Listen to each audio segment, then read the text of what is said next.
Karoline Leavitt stepped into the showroom, her eyes set on the luxurious azure coupe. The salesman, Blake Thompson, gave her a once-over with a smirk before letting out a chuckle and motioning toward the exit. "This isn't the place for people like you," he remarked condescendingly. Karoline, momentarily taken aback, met his gaze with a firm resolve before turning on her heel and walking away. The next morning, a striking red Rolls-Royce Phantom pulled up in front of the dealership. As the back door swung open, Blake froze, his expression shifting to one of disbelief. He had never anticipated what was about to unfold. Nicholas Rio. Karoline's husband stepped out, ready to address the situation. "Before we dive into the full story, let us know where you're watching from, and don't forget to subscribe so you never miss an update." Karoline Leavitt, at 27, made history as the youngest White House press secretary under the Trump administration. After an intense day at the White House, she walked into Capital Luxury Motors in Washington, D.C., in search of a new car. She was dressed professionally, yet comfortably, a crisp white button-up shirt, tailored black dress pants, and low heels. Around her neck, a discreet MAGA necklace subtly conveyed her political stance. For Karoline, the Azure Coupe wasn't just a means of transportation. It was a statement, a declaration in defiance of the media that frequently scrutinized both her and the president. The dealership, nestled in the heart of D.C., catered to the political elite, showcasing gleaming Porsches, Bentleys, and Ferraris. Yet, behind the high-end facade was a management team that leaned heavily liberal, with little tolerance for conservative figures. Karoline strode through the glass doors, her demeanor poised and assured, phone in hand as she entered Capital Luxury Motors. A soft chime echoed through the showroom as she stepped inside. The vast space shimmered under bright LED lights, highlighting an array of high-end vehicles. A fiery red Porsche 911 Turbo, a sleek black Bentley Continental, and a vibrant yellow Ferrari SF90, proudly displayed on a pedestal. Karoline stepped into the showroom, the scent of new leather and expensive cologne lingering in the air. Her eyes scanned the space before settling on the Azure Coupe, a midnight blue masterpiece with sleek lines, priced at $285,000. It was precisely what she needed. A vehicle that was both powerful and elegant enough to transport her from the White House to press briefings. "Hello, ma'am. How can I assist you?" A young voice chimed in. Daniel, a newly hired employee in his mid-20s, approached her with a slightly nervous smile. His suit was a bit oversized, signaling his inexperience. "I'd like to see the Azure Coupe," Karoline responded, her tone composed but assertive as she gestured toward the car. Daniel nodded and began. "It's got a V8 engine, hand-stitched leather, interior perfect for—" But before he could finish, another voice cut in. "I'll take it from here, Daniel." Blake Thompson, the sales manager, stepped forward. Around 40 years old, tall and broad-shouldered, he was dressed in an expensive gray suit. His slicked-back hair gleamed under the showroom lights, and his expression carried an air of self-importance. A staunch liberal, Blake adjusted his tie while eyeing Karoline, not with curiosity, but judgment. "Hello," he greeted, his voice laced with artificial politeness. "I'm Blake Thompson, the manager here. What are you looking for?" "I want to see the Azure Coupe," Karoline repeated, maintaining eye contact. Blake smirked, stepping between her and the car. "You sure? This is a limited edition. Not just anyone can buy it," he remarked, his tone carrying a trace of mockery. Karoline's expression remained steady. "I know what it is. I want to see the interior." Blake crossed his arms, scrutinizing her. Then, a flicker of recognition crossed his face. Tilting his head slightly, he studied her features before his eyes widened in realization. "Oh, I remember now," he said, as if solving a puzzle. "You're Karoline Leavitt, right? Trump's press secretary." He emphasized the name as if it were an insult, his voice rising just enough to draw attention from nearby customers. Karoline nodded, unfazed. "That's right. I need this car for work." Blake let out a short, sharp laugh that echoed across the showroom. "Work? You mean running to press briefings to defend outdated policies?" Blake smirked. "I thought you were only good at talking tariffs." And border walls. Didn't picture you as someone who dreams of luxury cars. He turned toward Daniel with a knowing wink. Hear that? Even MAGA knows how to appreciate the finer things. Daniel lowered his head, clearly uncomfortable but choosing to stay silent. Karoline, however, remained composed, her voice steady. I'm not dreaming. I'm here to buy it today. Can you show me the car? Blake's laughter faded, but his smug expression remained. Taking a step closer, he leaned in slightly, as if addressing a child. Listen, Miss Leavitt, I'm not sure where you get your money. Probably MAGA donations, right? But this is Capital Luxury Motors. We cater to clients with refined taste and social awareness, not flashy conservatives. Karoline's eyes narrowed slightly. Social awareness? She repeated, her tone sharpening. You mean refusing customers based on politics? I need a car to do my job efficiently, not to meet your approval. Blake shrugged, unimpressed. Efficiently? With Trump? I don't think this car suits your image. What are you going to do, polish his brand with it? Karoline's fingers curled into her palms, but she kept her composure, a skill honed from dealing with combative reporters. You don't need to concern yourself with what I do with it. I'm a customer. I have the money, and I want to see the car. That's all that matters. Blake stepped back, eyeing her with amusement, as if she had just said something ridiculous. Money? You're serious? He glanced at her outfit and the simple necklace around her neck. Walking in here dressed like that, wearing that cheap necklace. Who do you think you are, demanding an azure coupe? Soft murmurs spread through the showroom. A couple near the Ferrari turned to watch. Two other salespeople whispered, one suppressing a chuckle. Daniel remained still, staring at the floor, clearly wishing to disappear. Blake crossed his arms, his stance firm. Look, Miss Leavitt, I don't have time for MAGA stunts. If you want a car, book an appointment like everyone else. Otherwise, I suggest you try somewhere else. Maybe Tesla. It's better for the environment. Karoline met his gaze, her voice unwavering. I don't need your suggestions. I want this car. Blake Thompson stood firmly in front of Karoline Leavitt, his arms crossed tightly, his gaze cold. He stood his ground, as if the Capital Luxury Motors showroom was his personal domain. Soft background music played through the ceiling speakers, blending with hushed whispers from customers and staff. The midnight blue azure coupe remained motionless on its pedestal, its polished surface gleaming under the lights, yet the air surrounding it had grown thick with tension. Don't you get it? This is my showroom, and I say no, Blake said, his voice dropping lower, no longer concealing his disdain. Karoline, dressed in a crisp white shirt and black pants, remained unshaken. Her posture was steady, her expression sharp, just as it was when she faced reporters in the White House briefing room. Your showroom, she repeated, her tone measured but firm, refined from years of sparring on national television. I thought this was a dealership, not a political club. I have the money. I want to buy the Azure Coupe. What's your reason for refusing me? Blake let out a short, dry chuckle, the sound sharp like a slap. Reason? You're seriously asking that? He gestured at her dismissively. Look at you, that cheap MAGA necklace. That attitude.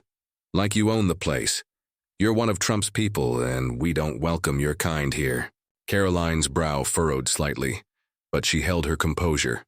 My money is just as valid as anyone else's in this showroom. You can't refuse service simply because you don't like Trump. Blake stepped closer, leaning down until his face was level with hers. His breath carried the sharp scent of coffee. Oh, but I can, Miss Leavitt. This is a private business. I decide who we serve, and I won't let MAGA money pollute this place. The murmurs in the showroom grew louder. A middle-aged man in a blue suit near the Bentley whispered to his wife, Who is she? Trump's press secretary, she replied, recognition dawning in her eyes. I've seen her on TV. A salesperson with dyed blonde hair smirked, nudging a colleague. Blake's putting her in her place, she whispered. Daniel, the young employee, stood a few steps away, clutching a brochure. His face was flushed with discomfort, but he was too hesitant to step in. Karoline took a deep breath, her voice hardening. Dirty money? You're talking about what I earn by representing millions of Americans. By refusing to serve me, you're insulting them. Blake shrugged, then turned toward the small crowd that had begun to gather. Raising his voice like a performer on stage, he announced, "Listen up, everyone. Miss Leavitt here wants to use MAGA money to buy one of our cars. I bet she'd slap a Trump flag on it and parade it around D.C. Do we need customers like that?" A few chuckles rippled through the room. The man near the Bentley nodded in approval, while his wife covered her mouth giggling, but not everyone shared the amusement. An older woman in a gray sweater frowned. "She just wants to buy a car. What's wrong with that?" Blake ignored her. Turning back to Karoline, he gestured toward the glass doors. "You heard them. This isn't your place. I don't care if you're the press secretary or whoever. Get out." Karoline didn't move. "I'm a customer, not a troublemaker. You have no legal reason to remove me." Blake stepped closer, so near that Karoline could see the deep creases on his forehead. "Reason? I don't like you, that's enough." His voice was firm, his stance unyielding. "This is my showroom and I decide who belongs. You don't. Leave, or I'll call security." He jabbed a finger toward the door, his voice rising with defiance. The room fell silent. All eyes turned to Karoline. Some faces held amusement, others discomfort. She glanced around, taking in the expressions, some smirking, some uncertain. She knew she could escalate this, call a lawyer, turn it into a lawsuit. But not here, not now. "Fine," she said, her voice calm but unmistakably resolute. "You want me gone? I'll leave. But this isn't over." Without another word, she turned on her heel, heading for the glass doors, her footsteps steady against the marble floor. Blake's laugh rang out behind her. "Say hi to Trump for me, maybe get an electric car, more modern." A few scattered laughs followed, but not everyone found it amusing.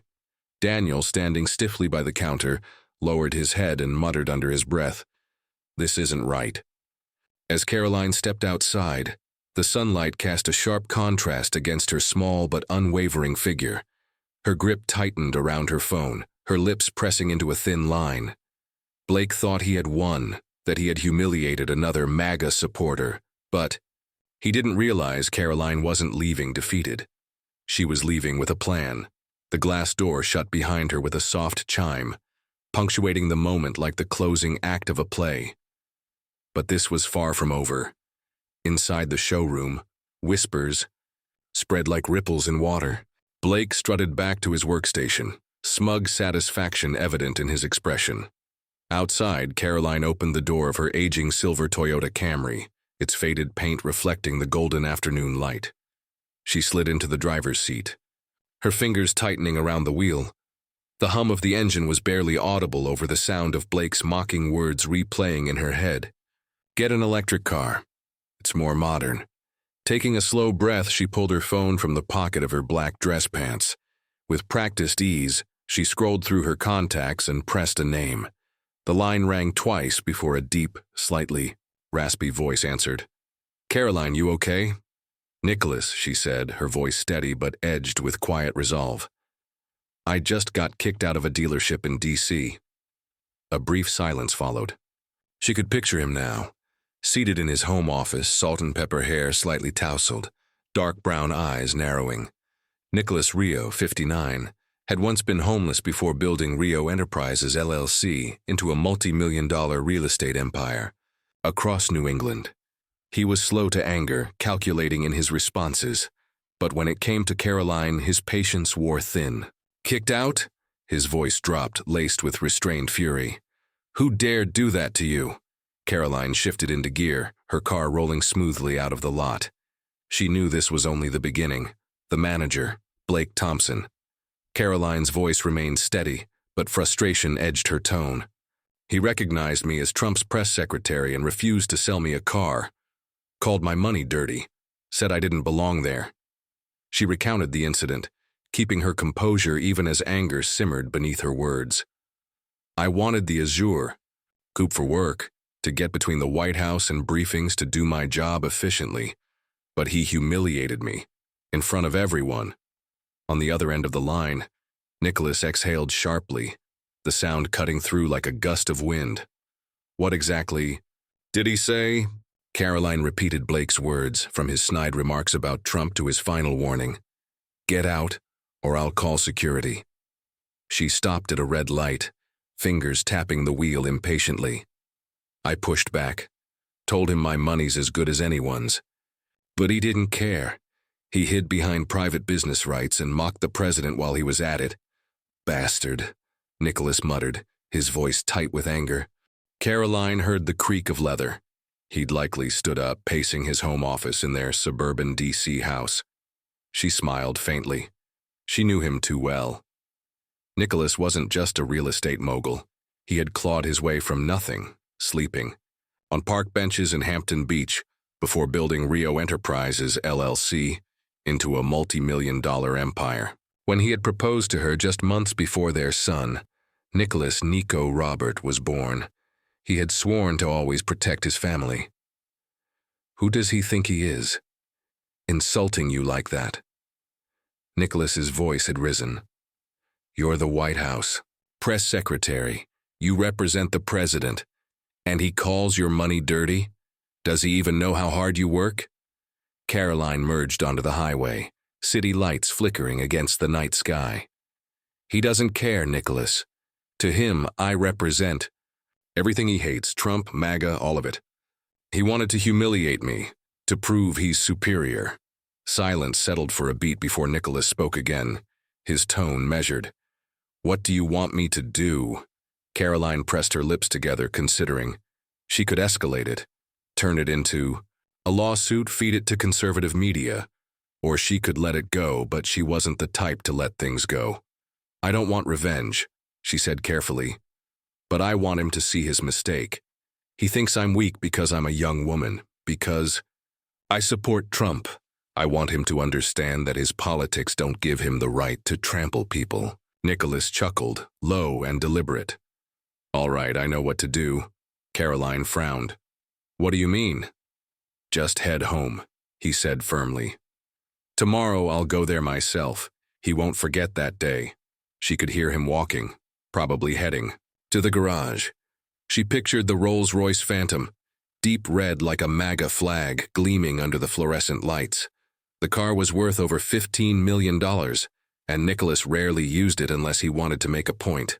Nicholas, don't overdo it, she warned, though she knew he wouldn't listen once his mind was set. He repeated her words, his tone carrying a mischievous edge. Overdo it? I just want to show him how wrong he was to mess with my wife. You're Karoline Leavitt. No one gets to disrespect you. Karoline let out a soft laugh, her first since leaving the dealership. All right, she said, shaking her head, but I want to hear all the details later.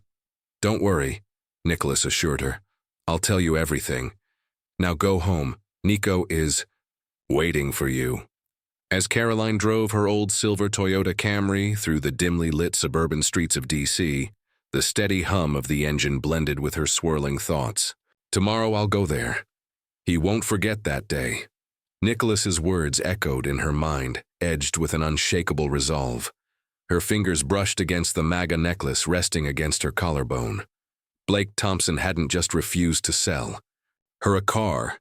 He had wanted to humiliate her, to make a statement, to show that people like her didn't belong in his world. Nicholas, however, wanted to strike back, and she knew. He never kidded about things like this. She turned onto the quiet road leading to their two-story suburban home. While Nicholas owned multi-million-dollar estates across New Hampshire, this villa was far more discreet, simple, understated, comfortable. The garage door slid open, and the warm glow from the living room peeked through the curtains as she pulled. Inside, she kicked off her heels and spotted Nicholas seated in his office, a glass of whiskey in hand, his eyes glued to his phone. He wore a plain gray shirt, his salt and pepper hair slightly mussed. Blueprints and real estate documents littered his desk, remnants of his work on Rio Enterprises, LLC. But the moment he heard her, he looked up. You're back. He set down his drink and stood, his deep brown eyes scanning her, concerned, but still, simmering with anger. "Nico's asleep upstairs, you okay?" Karoline nodded, sinking into the sofa across from him. "I'm fine, but I'm still thinking about the dealership." Her jaw tensed. Blake didn't just refuse to sell me a car. He wanted to humiliate me, to prove his liberal ideals were superior. Nicholas's fingers tightened around his glass, knuckles turning white. "He thinks he's nobler than you just because he hates Trump." He exhaled sharply, setting the glass down. His voice dropped lower, quieter, deadlier. "I'm not letting this slide easily." Karoline tilted her head. "I told you, I don't want revenge. I want him to see his mistake, not be ruined." Nicholas chuckled, and there it was. That familiar, mischievous glint she had known since the day he proposed in New Hampshire. "I'm not buying the dealership just to fire him," he mused. "Though I could, but I'll make sure he remembers tomorrow." He stepped toward the office door, motioning for her to follow. "Come here. I'll show you what I'm using." Karoline trailed behind him through the dim hallway, down to the spacious back garage. The overhead lights flickered on, casting a sleek glow over the Rolls-Royce Phantom parked in the center, a 1.5 million beast, its deep red paint reminiscent of the MAGA flag. The bespoke beige leather interior gleamed under the lights, chrome wheels reflecting the polished floor beneath. Nicholas patted the hood, his voice steady and proud. "Tomorrow we will teach him a lesson. I had it custom-made last year after Nico was born. Tomorrow I'm driving it to Capital Luxury Motors. He'll see that what he rejected isn't a joke." Karoline eyed the car, then her husband, a flicker of worry crossing her gaze. "Nicholas, what are you planning?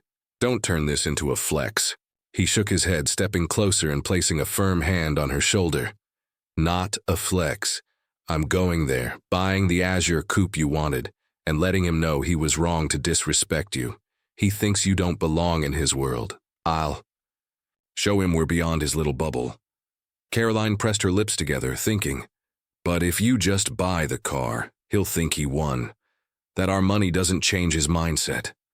Nicholas smirked, a spark lighting his eyes. "Not just the car. I'll invite him to a MAGA event. The Veterans Fundraiser Gala you're hosting next month. He'll have to face the people he despises, see their real worth. That's how I'll teach him, not with fists." Karoline laughed, feeling lighter for the first time that day. "You're smarter than I give you credit for." "I have to be, to keep up with you," Nicholas replied, pulling her into his arms. His voice lowered. "He messed with the wrong person. Karoline, I had nothing once, slept on park benches. But I learned a person's worth isn't in their looks or beliefs. He needs to learn that. And I will be the one to teach him." She nodded, leaning into him for a moment before pulling back. "You sure?" "Absolutely." He stepped back, opening the car door. "Tomorrow, 10 a.m. I'll be there. You don't need to come? Let me handle it. But you'll love hearing how it goes." Karoline looked at him, then at the blazing red car under the garage lights. "All right, I want all the details." Nicholas nodded, his smile returning. Bright morning sunlight poured over Washington, D.C., glinting off the glass walls of Capital Luxury Motors. A deep, powerful rumble echoed as the Rolls-Royce Phantom, worth $1.5 million, rolled slowly up to the dealership entrance. A small crowd gathered near the doors, some raising their phones to record. Inside the showroom, Blake Thompson stood by a Bentley Continental, adjusting his gray tie as he chatted with a wealthy client. He was still smug from kicking Karoline, Leavitt out yesterday, thinking he had taught the MAGA crowd a lesson. Then the Rolls-Royce door opened and Nicholas Rio stepped out. At 59, tall and imposing, he wore a fitted dark gray suit, his salt and pepper hair neatly styled, his sharp gaze that of a man who had built a real estate empire from nothing. The fiery red car behind him wasn't just transport. It was a statement, a declaration of power, wealth, and the MAGA pride he and Karoline cherished. Nicholas shut the door and strode toward the dealership's glass entrance. The small chime rang as he entered, but it was drowned by the sudden hush inside the showroom. Blake turned, his smile freezing as he saw Nicholas. Customers and staff stopped talking, their eyes locking onto the man who had just entered. Near the reception desk, Daniel, a young employee, whispered to a colleague, "Who's that? That car is no joke." Blake cleared his throat, trying to hold his confidence as he stepped forward to block Nicholas's path. "Hello, sir. I'm Blake Thompson, sales manager. What can I do for you today?" His voice was smooth, but his eyes flickered with unease as they darted toward the Rolls-Royce outside. Nicholas stopped, sizing Blake up from head to toe. His gaze was calm, but icy. "I'm Nicholas Rio," he said, his deep voice carrying through the silent showroom. "Karoline's husband. Yesterday you refused to sell her a car because she's with Trump." His jaw tensed. "I'm here to talk about that." Blake blinked. His mouth opened, then closed, as if his brain short-circuited. Whispers rippled through the crowd. Near the Bentley, a man muttered, "The press secretary's husband." His wife nodded. "Probably a real tycoon." Blake regained his composure, forcing a crooked smile. "Mr. Rio, I'm afraid there's been a misunderstanding. We never refused anyone." Blake started, his voice tense. Nicholas cut him off, his tone sharp and unwavering. "Don't lie. You called her money dirty, claimed she didn't belong, and humiliated her in front of everyone. I'm not here for excuses. I'm here to buy the Azure coupe she wanted." He gestured toward the midnight blue car displayed on the pedestal, his gaze locked onto Blake. Blake swallowed hard, his fingers tightening around his tie. "The Azure coupe? Yes, of course we can." He hesitated, realizing he sounded too eager. "But I have to ask, are you serious about purchasing it today? It's a limited edition, not available to just anyone." Nicholas stepped closer, his presence imposing. "I didn't ask for your opinion. I said I want to buy it. My wife needs it for work, press briefings, White House events. You denied her service because of her political stance, but you have no idea who she is or who I am." At that moment, Richard Mason, the dealership owner, emerged from his office, drawn by the commotion. Around 50, dressed in a navy suit with slicked-back silver hair, he looked visibly concerned. "Hello, I'm Richard Mason, the owner. Is there an issue here?" Nicholas turned to him, his tone unyielding. "The issue is that your manager insulted my wife, Karoline Leavitt, the White House press secretary. He refused to sell her a car over politics, humiliating her in front of customers. I'm here to correct that." Blake stammered, attempting to regain control. "Mr. Rio, I never meant to offend. We just prioritize socially conscious clients." Nicholas spun back to face him, his glare unwavering. "Socially conscious? You think barring a woman who represents millions of Americans is noble? You don't know a thing about her. Karoline started as a Trump intern, ran for Congress, and is now the youngest press secretary in history. And you? You're just a salesman deciding who deserves service." Richard raised a hand in an attempt to defuse the situation. "Mr. Rio, I sincerely apologize for this misunderstanding. We value all customers. If you want Azure, I'll handle it personally." Nicholas nodded but kept his gaze on Blake. "Good. I want the paperwork finalized today, but I'm not done with him." He pointed at Blake, who had turned noticeably pale. "You thought you won by kicking her out? You're about to learn otherwise?" Blake took a step back, his voice unsteady. "Learn what? What are you planning to do?" Nicholas smirked, his expression void of warmth. "I'm not out to ruin you, but you'll soon understand that your political bias doesn't give you the right to disrespect people." Turning to Richard, he added, "Prepare the car. I'll tell him what comes next." The Capital Luxury Motors showroom fell into a heavy silence, the only sound being Blake Thompson's uneven breathing cutting through the luxury-laden space. Nicholas Rio stood tall, his tailored gray suit impeccable, his gaze fixed on Blake, who was still reeling from the words. "You'll see the consequences." Outside, the deep red Rolls-Royce Phantom continued to draw intrigued glances from the onlookers, but inside, every eye remained locked on the tense exchange. Richard Mason discreetly wiped sweat from his brow with his sleeve, trying to maintain a steady voice. "Mr. Rio, we'll get the Azure processed immediately. I deeply regret what happened with Ms. Leavitt yesterday." Nicholas gave a curt nod, his expression unchanging. "Good. I want the deal closed today. My wife has important work, press briefings, White House duties. She doesn't have time for petty ideological disputes. He stepped toward the pedestal where the midnight blue azure coupe gleamed under the showroom lights, running his hand along its sleek exterior. The lesson, it seemed, was only just beginning. Nicholas placed a hand on the car's hood, then turned back to Blake. But I'm not just here to buy a car. You insulted my wife, and I won't let that go unanswered. Richard raised a hand, attempting to defuse the situation. Mr. Riccio, I assure you this won't happen again. Blake was just... Nicholas cut him off, his tone sharp. Don't make excuses for him. He called her money dirty, humiliated her. In public, and threw her out like she didn't belong. I came from nothing, slept on park benches, but I never judged people for their beliefs. He did. Blake took a step back, his gaze shifting nervously between Nicholas and Richard, though he still tried to argue. I have the right to choose my customers, don't I? Nicholas let out a short, cold laugh that echoed through the showroom. That right ends when you use it to degrade others.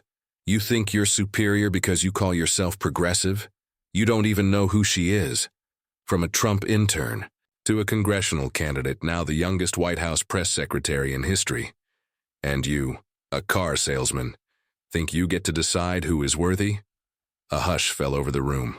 Daniel, the young employee near the reception desk, leaned toward a colleague and whispered, "He's right."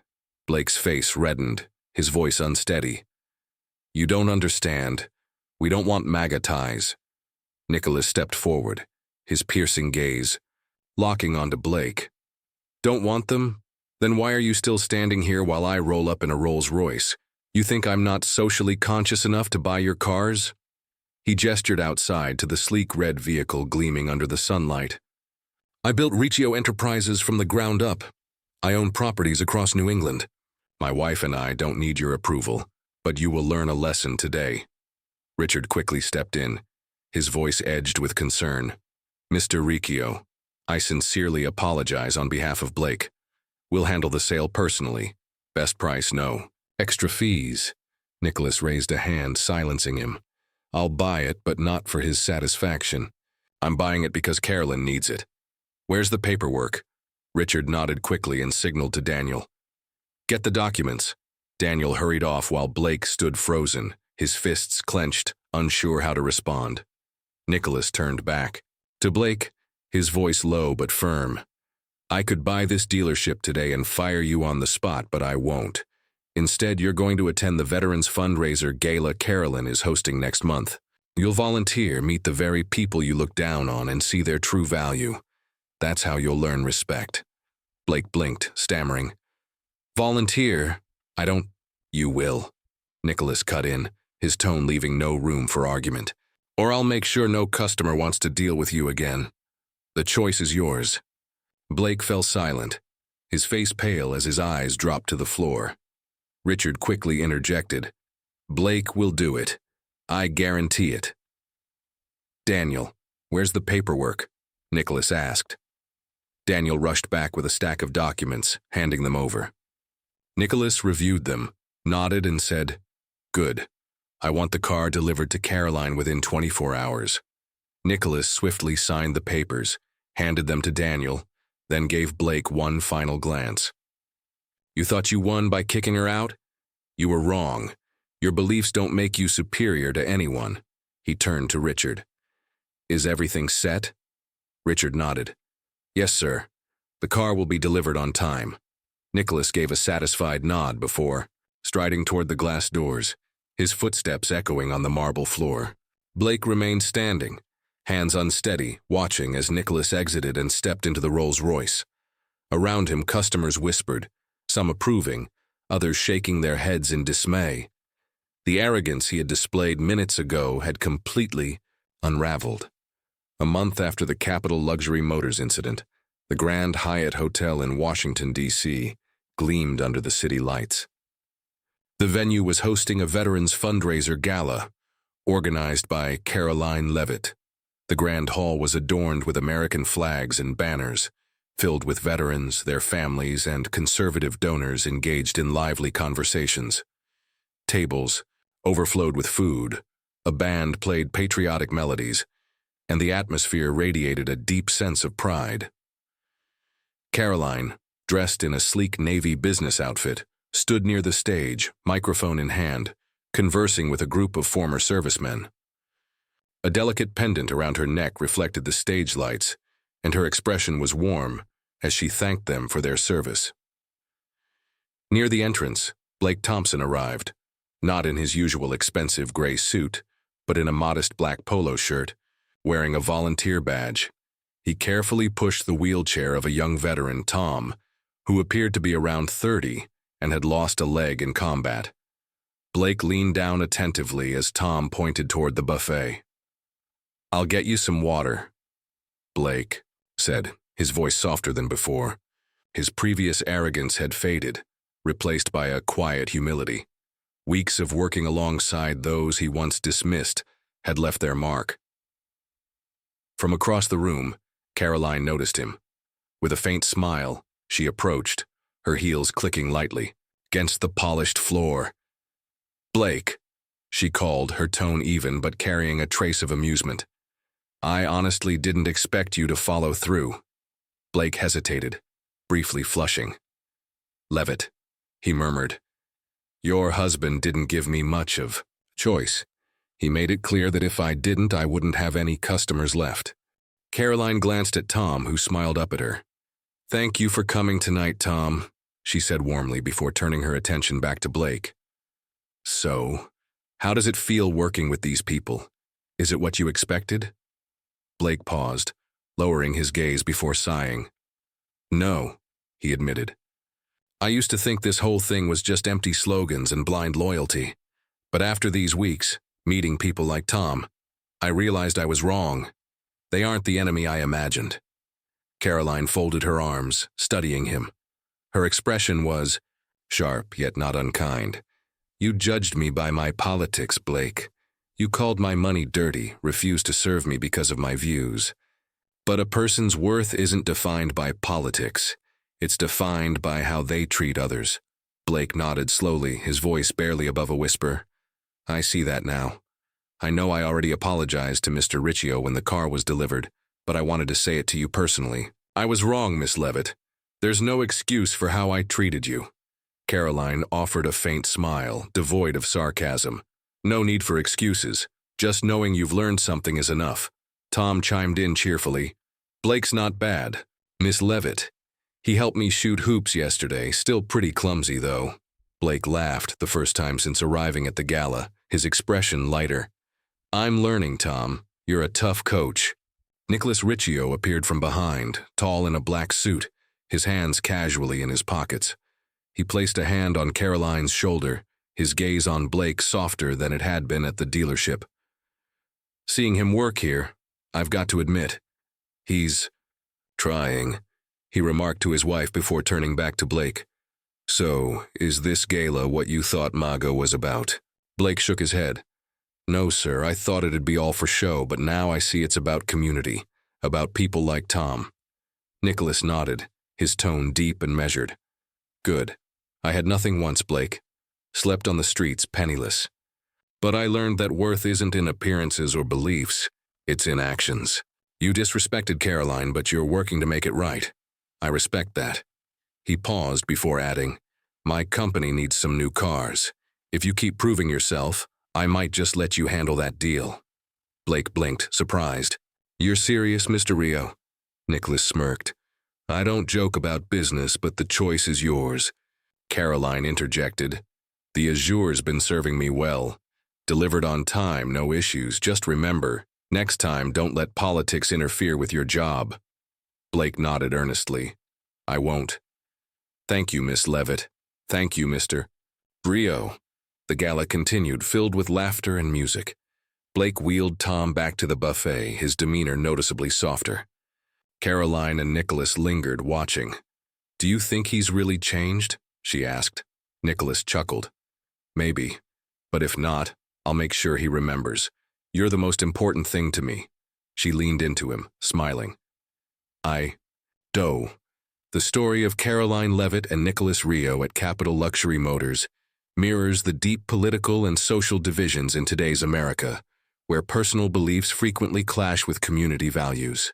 In the 2025 setting, Karoline, a White House press secretary, was denied the Azure coup by Blake Thompson simply because he despised MAGA, a conservative symbol he couldn't tolerate. This incident echoes modern realities, where businesses sometimes refuse service over political affiliations, igniting debates about free speech and private property rights. Blake represents a segment of progressive Americans who see themselves as morally superior, yet fall into the same intolerance they criticize in others. Conversely, Karoline and Nicholas embody the resilience of conservatives who reject bias and let their actions, not words, speak for them, whether through the striking red Rolls-Royce or the MAGA gala. The takeaway here isn't just don't judge a book by its cover. It's a call to action in today's polarized climate. Learn to listen and respect others rather than letting political biases cloud judgment. Blake's transformation at the gala, working alongside veteran Tom, showed him that human value goes beyond political labels. Nicholas didn't seek to ruin Blake. He gave him a chance to make amends just as he did with the car deal. You too have that choice. When faced with conflict, opt for dialogue over division and let your actions define your character, just as Karoline driving the Azure through DC was a testament to her own. Remember, polarization doesn't define you. How you respond to it does. If you enjoyed this story of how Karoline and Nicholas taught Blake a lesson in respect beyond politics, hit subscribe so you don't miss more thought-provoking stories like this. Thanks for watching, and see you in the next video.